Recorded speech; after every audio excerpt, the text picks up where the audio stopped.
Why would you give me this? What do you want? Eleanor says coldly. Sophie replies, Nothing. I just thought you looked sad. This sentence dismantles the mask of the powerful woman. Eleanor, a woman who learned early on not to lower her head, lives in a mansion overlooking the Pacific in La Jolla, San Diego. The address is noble, the view is perfect, and the silence is impeccable.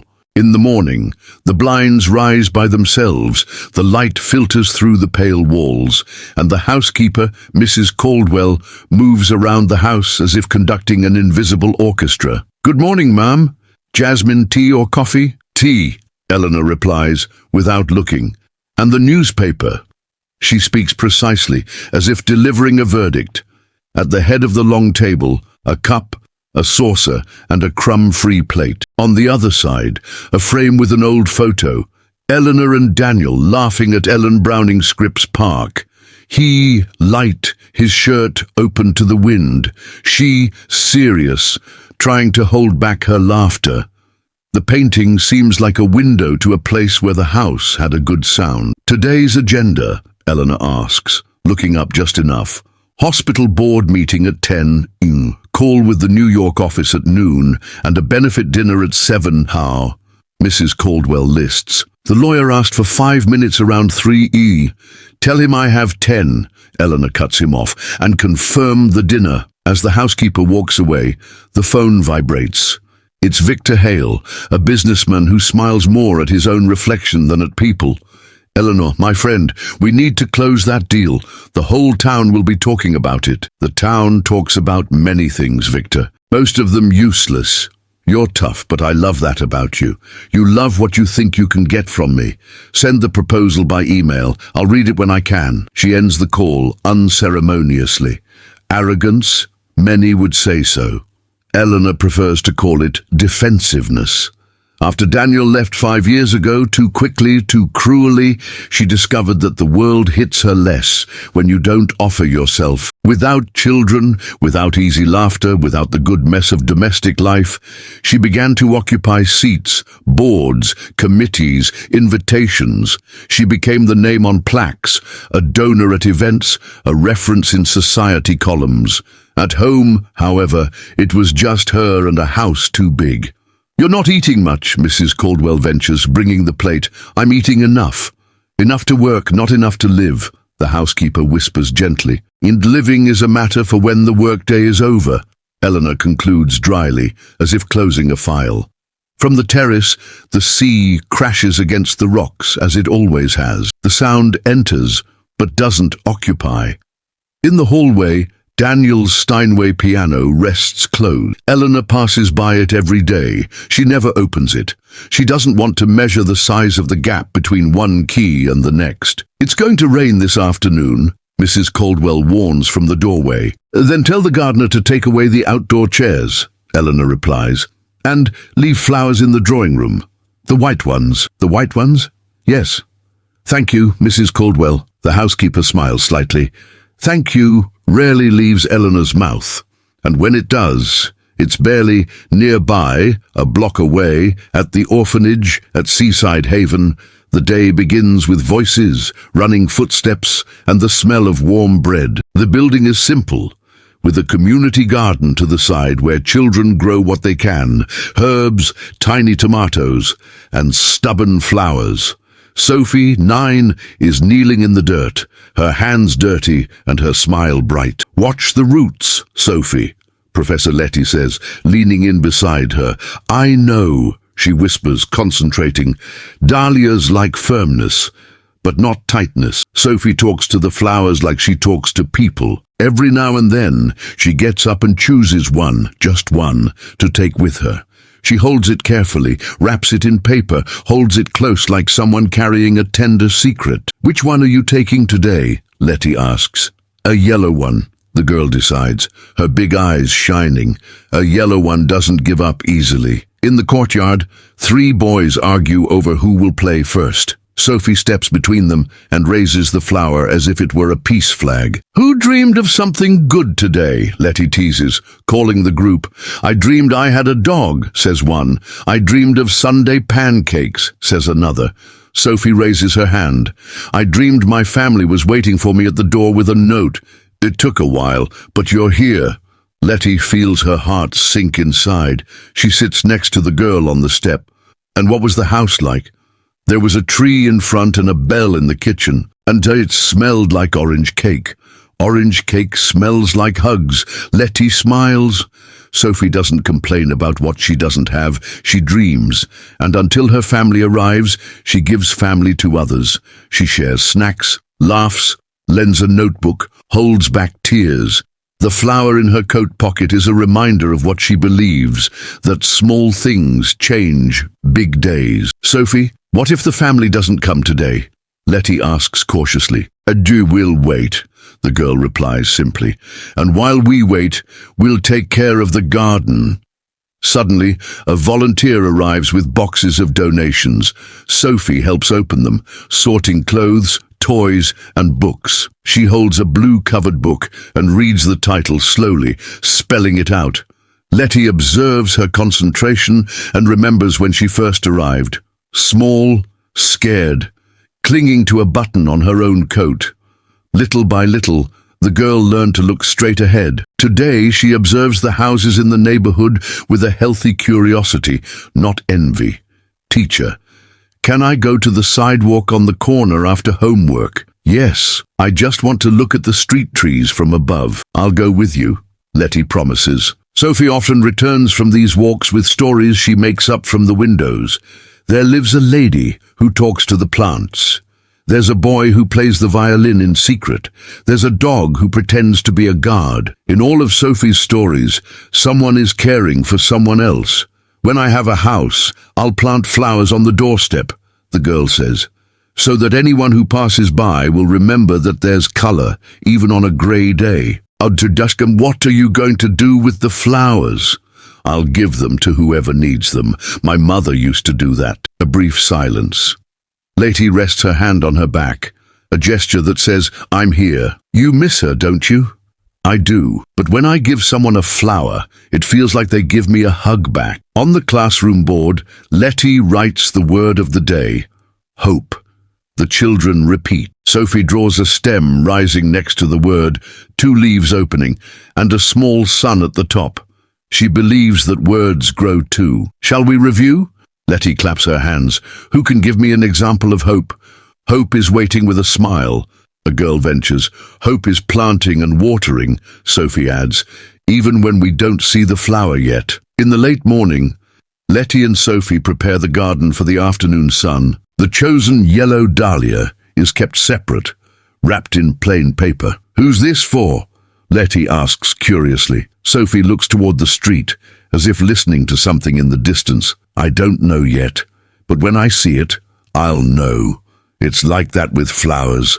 In the mansion, Daniel's office was at the end of the hallway, facing the cliff where the Pacific stubbornly crashed. It was the only place in the mansion where the wood still held the scent of people.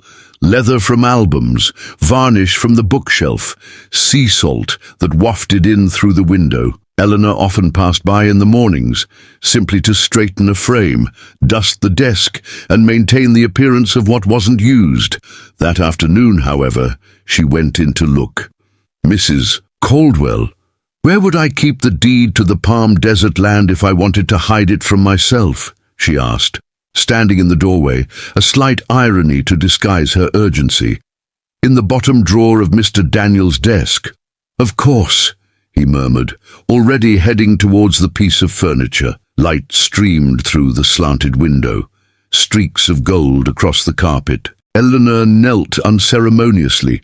Her dress scraped the floor with the sound of expensive fabric scraping against time. She pulled out the large drawer. Inside were folders marked with blue labels, paper clips, and a small box of mechanical pencils Daniel loved. She rummaged through them. Deeds, power of attorney, donation notes. At the bottom, a cream-colored envelope tucked under the birthdays folder. Her heart skipped a beat. The envelope bore his unmistakable handwriting. Broad strokes, slanted slightly to the right, the K for Eleanor with a swirl he'd invented on the first note he'd left her in the car 39 years ago. In the corner, written in pencil, was a phrase, Open when it's impossible not to smile. Daniel. The name escaped before the thought. The sound hung in the air like a disoriented seagull. She sat in his chair. The leather creaked as if recognizing her weight. Her hands, which until yesterday had signed contracts without trembling, now hesitated over the envelope's seal. For a moment, she was afraid of what she might find. For another, she feared finding nothing. She tore it open carefully, so slowly that the sound of the paper being ripped open sounded like a ceremony. She pulled out a letter folded in 3. The paper smelled of an old house and a hint of a man's cologne she could never quite name. Daniel's scent. It had always been that way. Read, Eleanor, my love, I know you don't like surprises. Worse, you hate big birthdays. You'd say they're noisy, over the top, a waste of time and discretion. But here's a contradiction you'll forgive me for. I planned a party. On your 65th birthday, we'll have been married 40 years. 40, I counted each one. I thought of a big, ridiculous, beautiful party, the kind that takes work and that you complain about beforehand and laugh during. People who admire you, people who love you. Yes, it exists. Lights in the garden, music you can't dance to and I dance badly to, simple flowers and nothing too white. I want to see you with that smile that appears when you forget you're being watched. If by some irony of fate I'm not there, promise me one thing. Promise me to do it anyway. For me, for you, because I believe, stubborn as I am, that the laughter we give each other continues to echo even when one of us has to leave the room.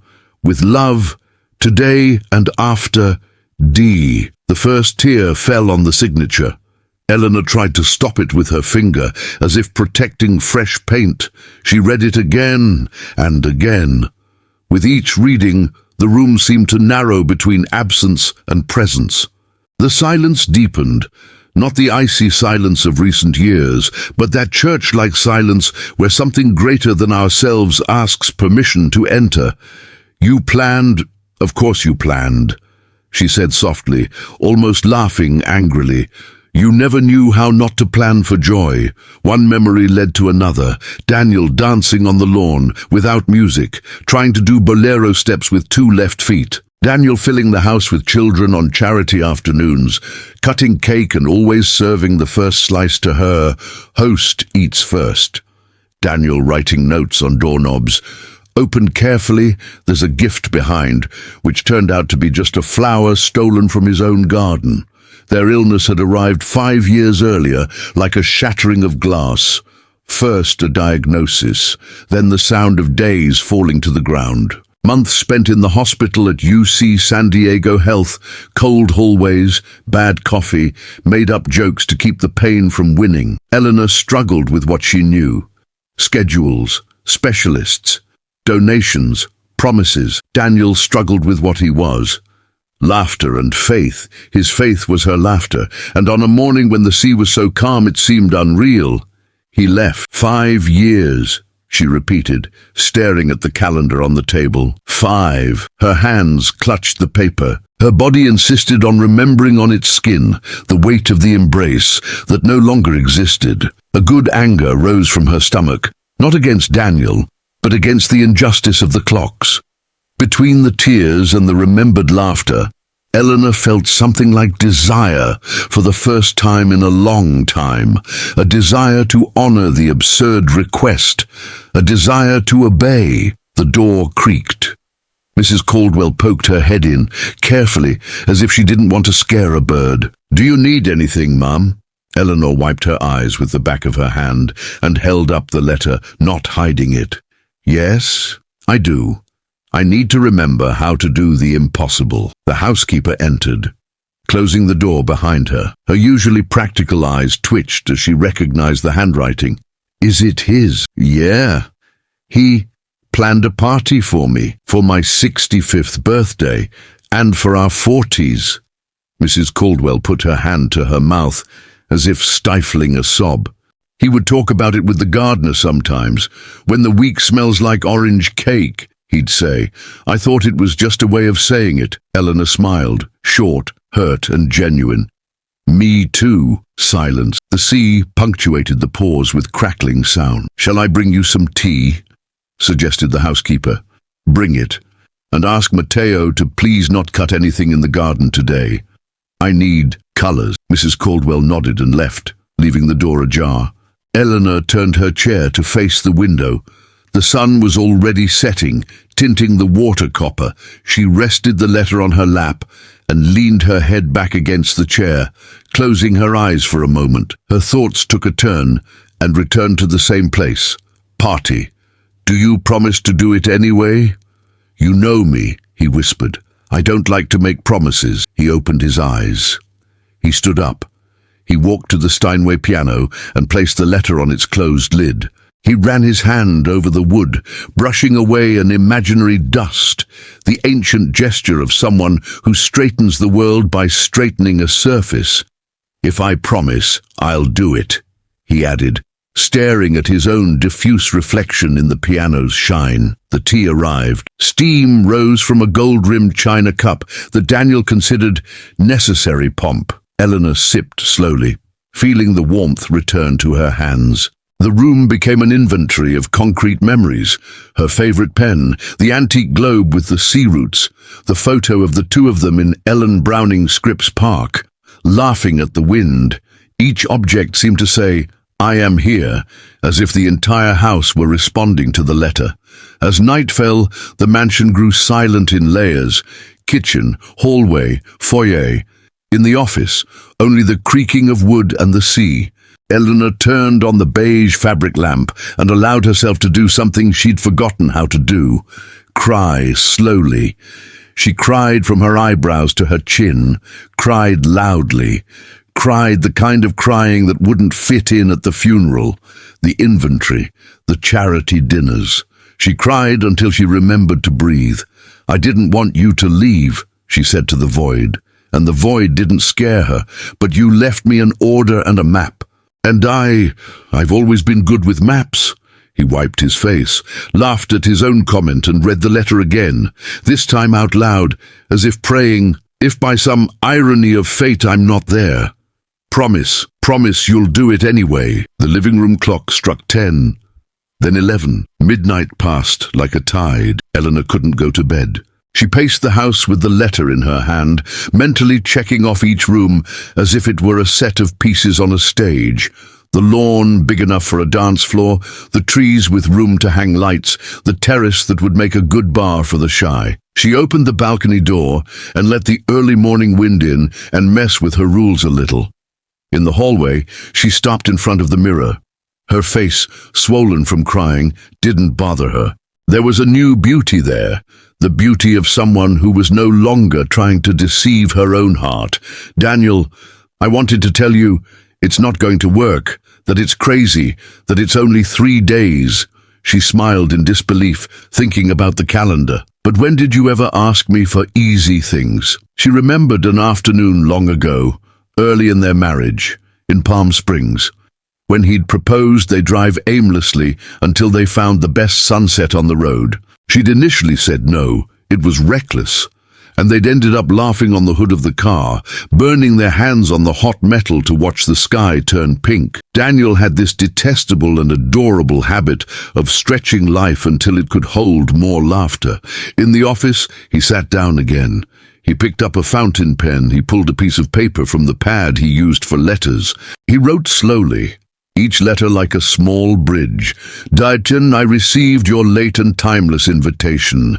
You choose your hours poorly and your intentions well. I think I will obey, not out of excellence, out of love. In 3 days, I will dance. I promise. He folded the reply and put it inside the same envelope, as if the letters could converse in the dark. He left them on the piano. The house seemed to breathe. Dawn fell. Eleanor lay down without turning off the lamp. She turned on her side, her back, her front. Sleep came and went like a restless wave. When she finally closed her eyes, the dream that came was simple and cruel, yet so beautiful. Daniel, in the garden, clapping his hands out of rhythm, beckoning her to dance. Come, it's ridiculous and beautiful. The morning after the letter, Eleanor no longer walked, she ran. The pantry phone became an extension of her will. "Mrs. Caldwell, we'll need warm lighting on the lawn, string lights over the vines, and a discreet tent near the cliff." "Yes, ma'am." "Talk to the conductor. Nothing baroque, songs that dance on their own." "Noted." "And with the florist, a living garden, not salon arrangements. Dahlias, chamomiles, marigolds, yellow ones." It was 3 days until she turned 65. 3 days to fulfill her promise to Daniel, who had died 5 years earlier, and also to give herself a reason to open the windows. The whole house fell into rhythm. Mateo climbed stairs, measured heights, tested outlets. Mrs. Caldwell distributed lists, signed receipts, and set deadlines. The smell of rehearsed orange cake filled the kitchen and made her memory chuckle. Eleanor oversaw everything, the letter tucked away like a talisman beside her. Sometimes, between decisions, her fingertip would brush the D of the signature, a quick touch, almost a kiss. The day arrived. The Pacific was a shop window blue, and the wind blew gently along Coast Boulevard. At 5 p.m., the first black sedans pulled up to the entrance. Drivers got out, opened doors with measured reverence, and the guests emerged as if the grass were a runway. There was everything. Businessmen with prepared speeches, models ensuring perfect angles, local celebrities smiling even at the wind, distant relatives who memorized Eleanor as their password. The orchestra began Moon River, and the lawn became an elegant photograph. Eleanor descended the stairs in a dark blue dress Daniel loved. No excessive jewelry, presence in place of brilliance. She welcomed everyone with impeccable courtesy, the same courtesy she'd learned to use as armor. "You look stunning," said a lady in the gallery, admiring the fabric more than the owner. "What a historic evening," ventured an advisor, already fumbling for an agenda. "Orange cake," announced the chef proudly, unaware that he had activated an ancient bell within her. "Thank you for coming," Eleanor replied, measured and polite. For the first few minutes, she felt at ease, just as Daniel had hoped in his letter. The garden breathed warm light. The music was weightless. The people, for a moment, seemed human. But soon, the surface cracked. "Eleanor, we need to talk about that partnership." Victor Hale appeared, his smile a shop window. "Today, it's all about partying, Victor. It's quick." I said partying. On the other side, a banker. "Your position at the hospital was a strategic case. Congratulations." A fourth cousin. "What luxury, cousin? Is the chandelier new or antique?" An advisor. "The press wants a 2-minute statement." The words began to sound hollow. Behind the glasses, she recognized the same old shine. Status, convenience, calculation. The letter on her chest weighed like an upturned compass. 30 minutes into the game, Eleanor felt the old nausea of a crowded place and an empty heart. "Mrs. Caldwell?" he called without losing his public smile. "Yes, ma'am." "Go on with everything. I'm going to the bedroom for a few minutes." In the hallway, the sound of the orchestra became an aquarium. She watched the mouths move without hearing anything. In her room, she closed the door, leaned her forehead against the glass, and breathed. There, alone, the party seemed like a set without a play. The letter on the table said, "ridiculous" and "beautiful." She thought the beautiful part was flawless. The ridiculous part was missing, life barging in without asking permission. He opened the curtain. From the balcony window, he saw, beyond the stream of cars, 2 figures on the sidewalk on the other side of the gate. A young woman and, beside her, a girl with something yellow in her hands. The girl looked in as if she were looking at the sea, without envy, with good-natured curiosity. Eleanor stood there, half irritated and half intrigued, watching from above as if she were witnessing a scene she hadn't asked for but needed. Sophie and Professor Letty, on their late afternoon walk, had been drawn by the mansion's lights. As she crossed the gate, the girl lifted the yellow dahlia, the same beautiful stubbornness from the orphanage garden. "Mrs. Caldwell," he called again, this time from the top of the stairs. "Yes, ma'am." See what's that at the gate? The housekeeper nodded and went downstairs. Eleanor, behind the glass, never took her eyes off the yellow flower that moved like a small lighthouse. At the entrance, the security guard raised his hand, gently but firmly. "Good evening. Private event." Sophie stepped forward, holding the dahlia in both hands. "I just want to give the lady of the house a flower." On the lawn, curious guests began to approach, like moths discovering a lamp. "Look there, the brat from the orphanage wants to talk to the madam," someone commented, loud enough to hurt. Letty placed her hand on the girl's shoulder. "Sophie, we can come back another day." "Today," said the girl, without stubbornness, just certainty. "The house is sad." From above, Eleanor heard the phrase as if hearing her name. Her throat hardened. She sent a message. "Mrs. Caldwell, ask what's going on." The housekeeper arrived at the gate with her usual firm elegance. "Good evening. What do you want?" Sophie held up the flower. Simple. The stem still with a little soil on it. "That's all. It's for the lady who lives here." "To whom?" "To the lady of the house." Unpleasant laughs erupted from behind. One guest was already filming, entertainment ready for social media. Another whispered, "What a scene!" as if life were a party decoration. Eleanor from the window saw the easy laugh, saw the firm flower, saw the girl not asking for anything, offering. Something inside her snapped. The invisible line between what was protocol and what was human. "Mrs. Caldwell," he called for the third time, already descending the stairs. "Yes, I will."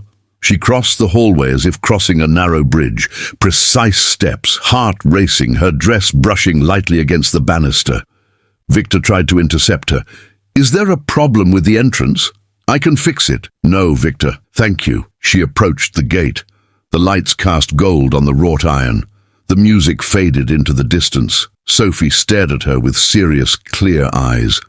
Letty stepped aside respectfully. For a second, no one breathed. The mansion, the sea, the party, everything stopped at the small gesture of a girl holding a dahlia. Accustomed to expensive jewelry and perfume, Eleanor froze at the simplicity of the gesture. She felt the old defensive instinct rise, the mask that had protected her for years, and her voice came out cold, trained. "Why would you give me this? What do you want?" Sophie didn't lower her eyes. She spoke with the same naturalness with which she speaks to the flowers in the garden. "Nothing. I just thought you looked sad." The sentence fell across the courtyard like a shattering of glass.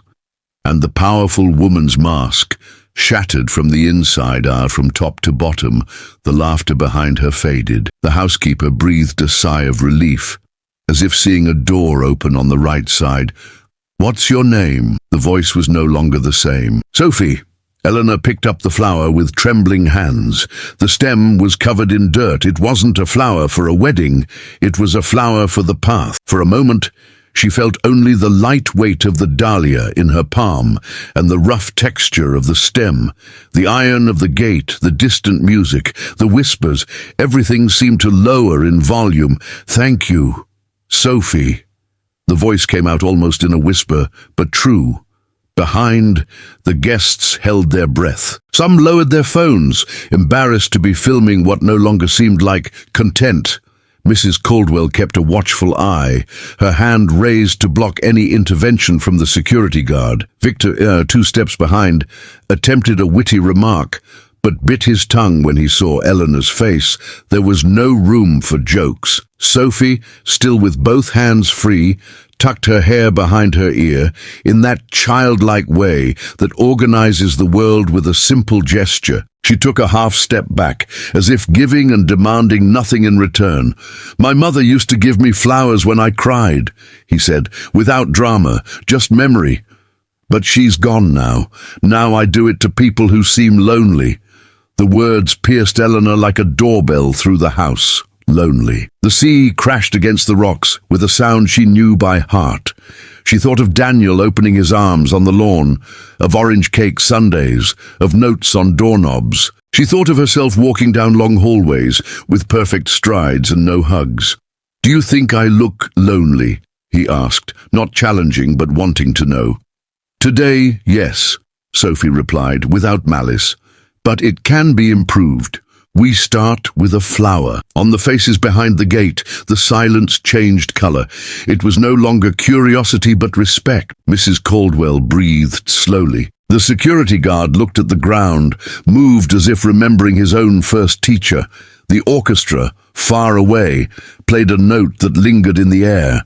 Eleanor lifted the dahlia to her nose. The scent was faint, almost nothing, but it was vivid.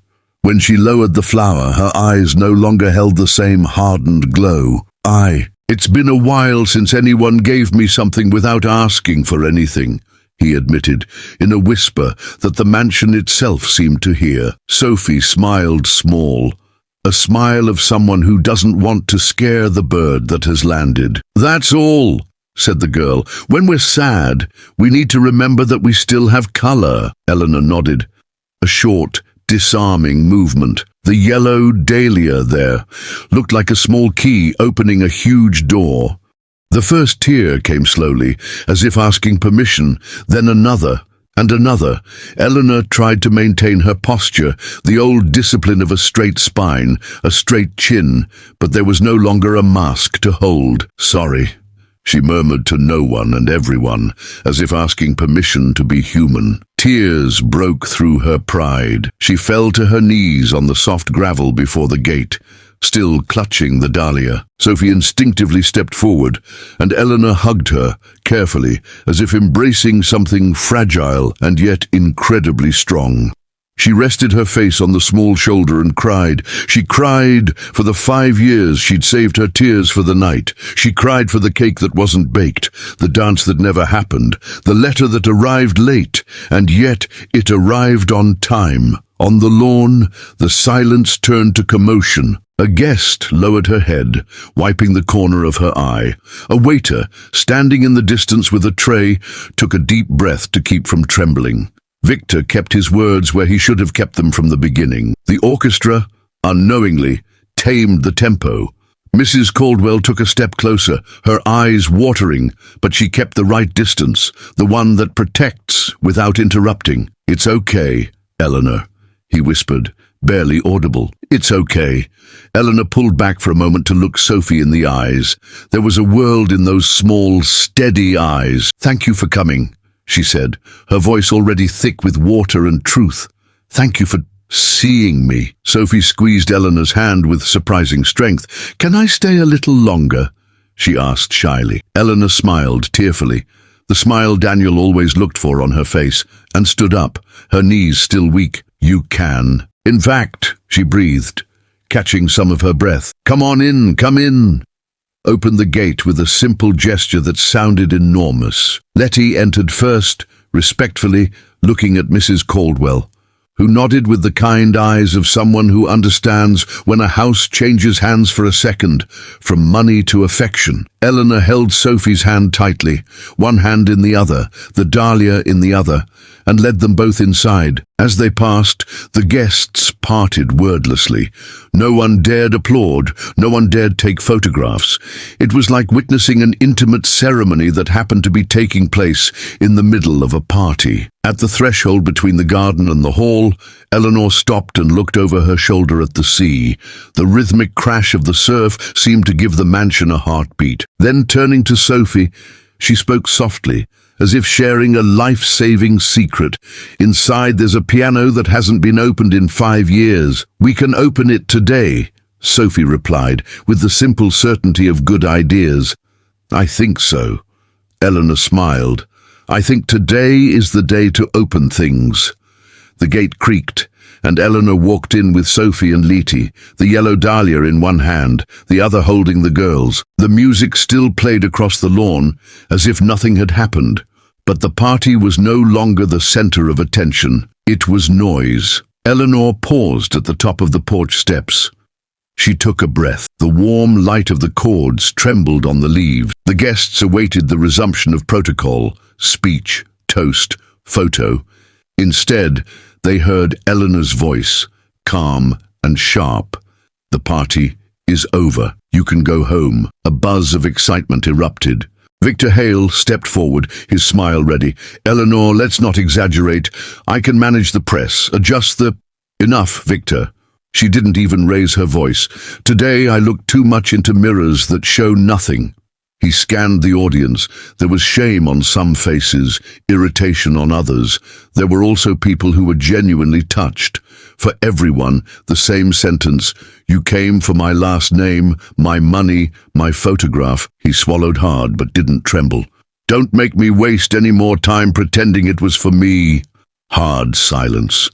The sea hit the rocks like a stamp. "Go away," he added, without shouting.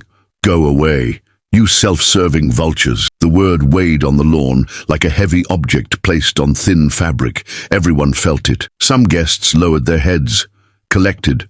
Others giggled nervously and hurried for the exits.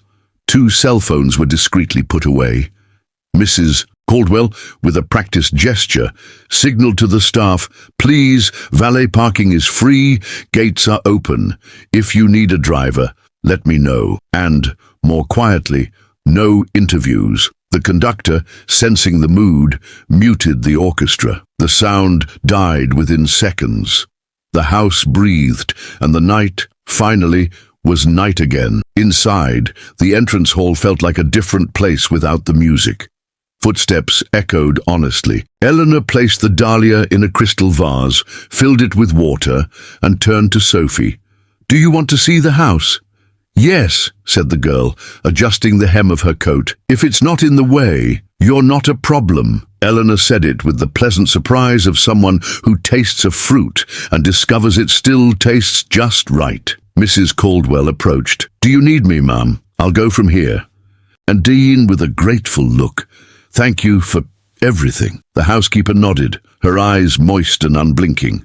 She left silently, managing doors, lights, exits, invisible care. Eleanor walked with them down the hallway. They stopped in front of the Steinway piano.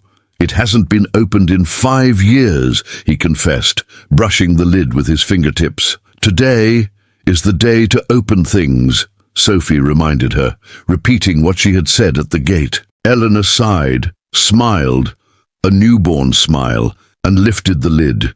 The keys gleamed like teeth in the dark. She played a simple, hesitant chord. The sound rose, touched the ceiling, and gently descended. Letty closed her eyes for a second, as if in a wordless expression of gratitude. "It's beautiful," Sophie whispered. "It's imperfect." Eleanor laughed, "but beautiful nonetheless." They went to the office. The smell of wood, salt, and leather seemed less heavy. "This is where Daniel—" She lightly touched the edge of the table. She didn't finish her sentence. She didn't need to. She showed him the ancient globe, the sea routes traced. He liked to invent plans for places we might never go. Sophie rested her forehead against the globe, like a child listening to a story through her ear. "He invented plans for joy," he concluded quietly. "I made it up." Eleanor smiled with her eyes. From the window, the sea sent a blast of cold air. They went into the kitchen. Light tiles, a large wooden table, baskets of lemons. In the corner, a brass bell. "There's a bell!" Sophie approached, enchanted. "I dreamed of a bell in the kitchen." "Daniel installed it," Eleanor said, touching the metal with her knuckle. The sound clinked sweetly. "He said a good house should draw people to the table with music." "Bell is the smell of hugs," Sophie ventured, confusing senses in just the right way. "Yes, it is." Letty laughed.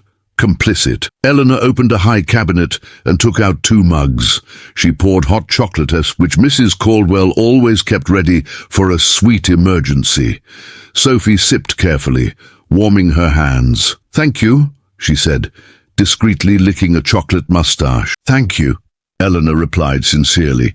They walked back down the hall to the living room. Eleanor pointed to the photo in Ellen Browning Scripps Park, her and Daniel laughing at the wind. "That day," he began, but stopped. The end of his sentence came like a wave that didn't hurt. "That's when I thought nothing bad would ever reach us. Maybe I didn't get everything," Letty said with firm kindness. "Look at you two still doing good things today." Sophie looked out the window at the garden. "Can I put the flower in a sunny spot?" he asked. "You can—" "Come." They stepped out into the courtyard. Night had already swallowed the shore, but the warm yellow light outlined the path. Sophie placed the dahlia, now in its pot, on the corner of the windowsill where the morning sun would hit first. "Tomorrow she will wake up happy," he decreed. "Me too tomorrow." Eleanor was surprised, hearing her own promise. They spent a few minutes just listening to the sea, a good, livable silence. Letty looked at her watch, a little awkwardly. "We need to go. The kids have a routine, and they have school tomorrow morning." "Of course." Eleanor nodded, but the word weighed on her heart in a sweet way. "May I walk you to the gate?" Nearly empty lawn. Some staff were collecting glasses. The last guests were leaving in silence, interrupted by the phrase "self-serving vultures" that still echoed. Victor attempted a cordial wave from afar. Eleanor responded with a short, civil, and definitive goodbye. In front of the gate, hand in hand once more. And "Sophie," Eleanor said, choosing her words like flowers, "if you want to come back, there's room for your flower here." "I want to," the girl replied without thinking, her smile lighting up the sidewalk. "Thank you for opening the gate, Mrs. Whitmore," Letty said. "Not everyone does." "I've been shutting myself off for too long," Eleanor admitted shamelessly. "I think that changes today." Small, yet full, hugs sealed their farewell. Letty and Sophie walked down the sidewalk. The dahlia, high on the railing, seemed to be watching. Sophie turned twice to wave. The second time, Eleanor waved back with both hands, laughing to herself at the gesture.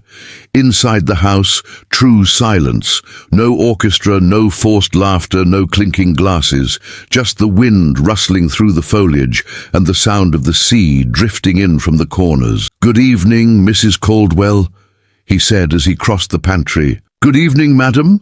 The housekeeper followed her with her gaze, seeing something rare in her face, lightness. In her bedroom, Eleanor took off her shoes, sat on the edge of the bed, and exhaled as if releasing an old weight. She walked to the dresser, picked up Daniel's letter, and placed it on the nightstand. Beside it, she left the reply she had written earlier that morning. The open window brought in the sound of the Pacific and the smell of wet earth from the late watering. She turned off the overhead light, leaving only the lamp. Before going to bed, she went to the hall, played 2 keys on the piano, a simple, shameless note, and came back. Lying down, she hugged her pillow and spoke softly to the ceiling, to the sea, to the letter. "Thank you for lending me your courage, D. Thank you for finding me, Sophie." He closed his eyes. His chest, which had felt tight for years, opened up. It wasn't euphoria, it was relief, a timid peace that fit well into the night. On the dresser, the edge of the letter gleamed beneath the lampshade.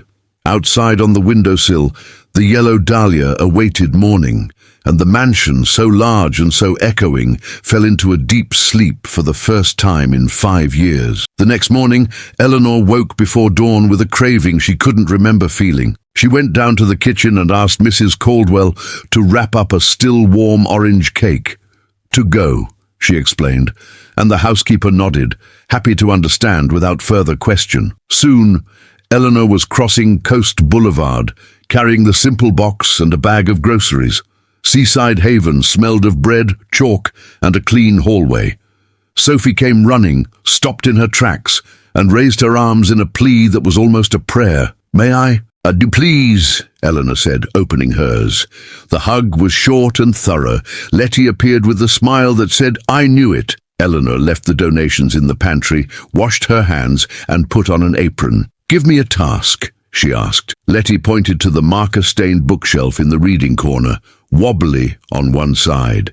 Eleanor knelt on the floor, tightening screws and bracing shelves. 2 children read aloud from a blue-covered book while she worked. When she finished, she rapped her knuckles on the wood. Sophie touched the bookshelf as if testing a newly erected wall. "It's strong. The stories won't fall." "Neither the stories nor what we learn from them," Eleanor replied, realizing she liked hearing her own voice in that place. In the garden, Sophie introduced the dahlias one by one, as if they were relatives. "Hey, this one is stubborn.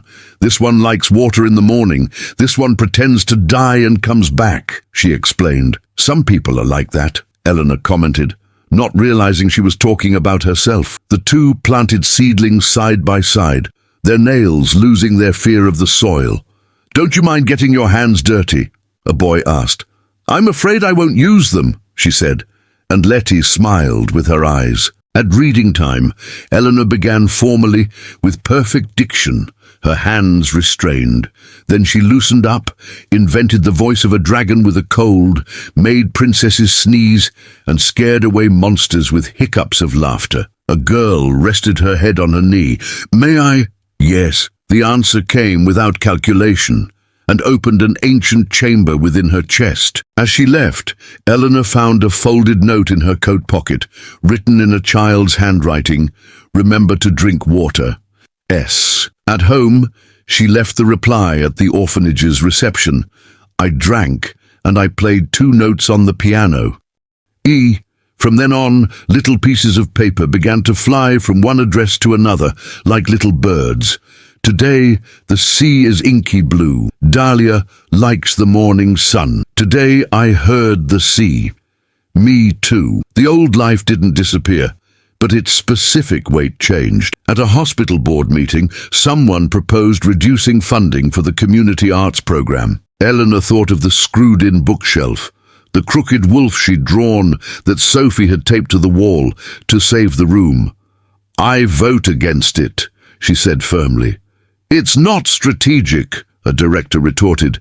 "It's human," he concluded, without raising his voice. And that was it. One bright weekend, Letty took Sophie for a short visit to the mansion. Mrs. Caldwell made lemonade and cut thin slices of cake.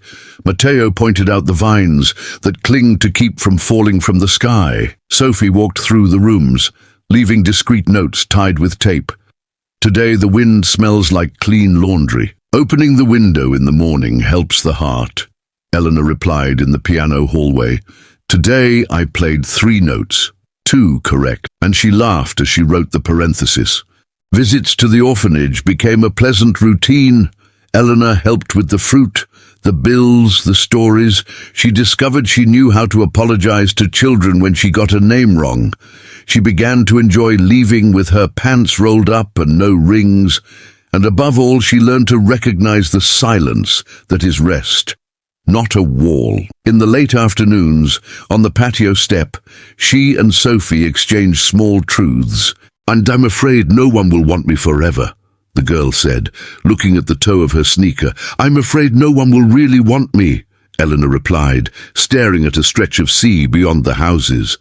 "We can want each other until forever arrives." Eleanor nodded. "We can." By the end of that season, the La Jolla house had a different kind of music. The piano remained open. Sometimes at night, Eleanor would try a chord and laugh to herself when she missed. The windowsill garden had gained a bed of dahlias, marigolds, and chamomiles, yellows of various shades, which Matteo tended with new zeal. Mrs. Caldwell spoke more softly as she crossed the room, as if unwilling to wake a bird that had just landed. The final scene takes place on a warm afternoon. The sky holds a shy orange, and the Pacific breathes deeply. Eleanor and Sophie walk unhurriedly across the pale gravel. The girl carries a spool of ribbon, the woman a bouquet of simple flowers, 3 dahlias, 2 chamomiles, a sprig of rosemary, for courage. "Like this?"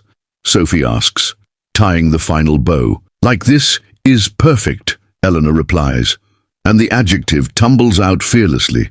They stop before the open piano. Sophie places a flower on the top, as if offering water to a traveller.